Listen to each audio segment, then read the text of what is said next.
It means a lot because the mission of our lab, Jayhawk Athletic Performance Lab, is to disseminate applied sports science research. Working with practitioners, hearing their problems, issues, just gives us motivation to continue our research path, to share the knowledge that we have gathered, to share new research evidence, and to present it to individuals that are actually target audience, athletes and coaches that are going to use this. It means a lot. All three presentations that I have given usually have a common theme. How can we help players advance their performance? For example, in EuroLeague, it was how can we implement innovative performance monitoring technologies to advance player on-court performance, especially shooting mechanics. This is something that we have been very heavy about for the last couple of months. We're trying to translate research that we are doing to combine hardware and software support in order to apply research evidence in order to promote players to have more made shots, right? To optimize shooting efficiency.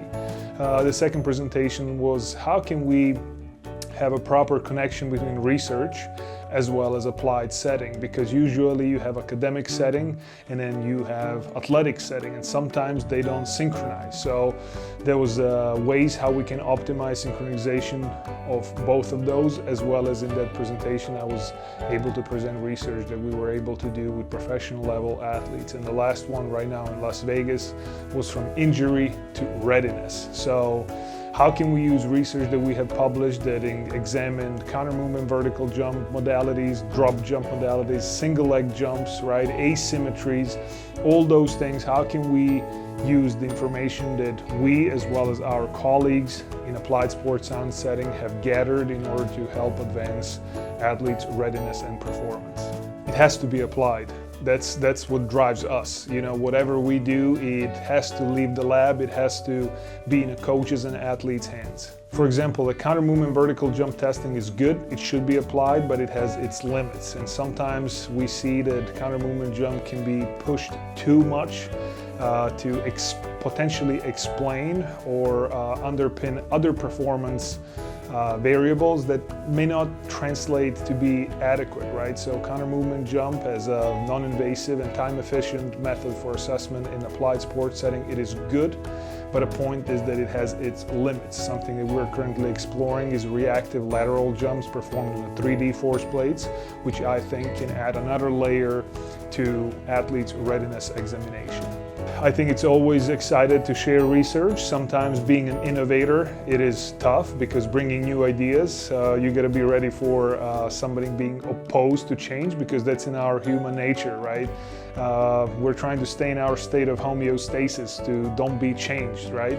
So what we're trying to do is bring innovation, and often that can disrupt the systems that are currently ongoing. So that's just a part of innovation.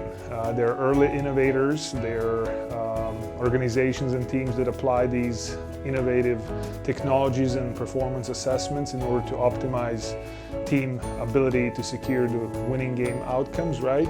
But being an innovator is tough sometimes. So that is why we're here. We're here to bring data-driven support to professional organizations, and with data we can have objective evidence why something could be a potentially more advanced performance monitoring strategy. I have been in my office again since like 6 a.m.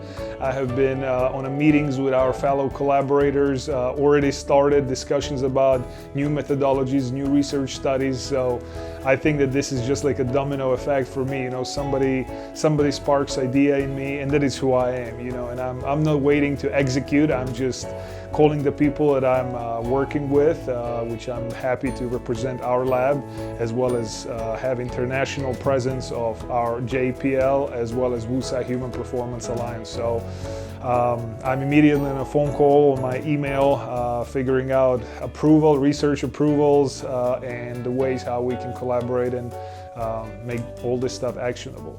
Shooting performance, we're coming back to that. That has becoming a very interesting topic because everybody talks about athlete availability. I think that is critical, that athletes are available. But again, being available doesn't mean that they are going to perform to the top of their ability and execute the best of their skill-related components, right? Which shooting falls in one of them, right? So we have to look at a full spectrum of performance from their health, then we can build their strength and conditioning capacities, and then we have to focus on skill.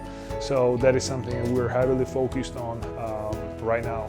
And this year, that will probably be one of the main focuses related to basketball-specific research that we'll focus on.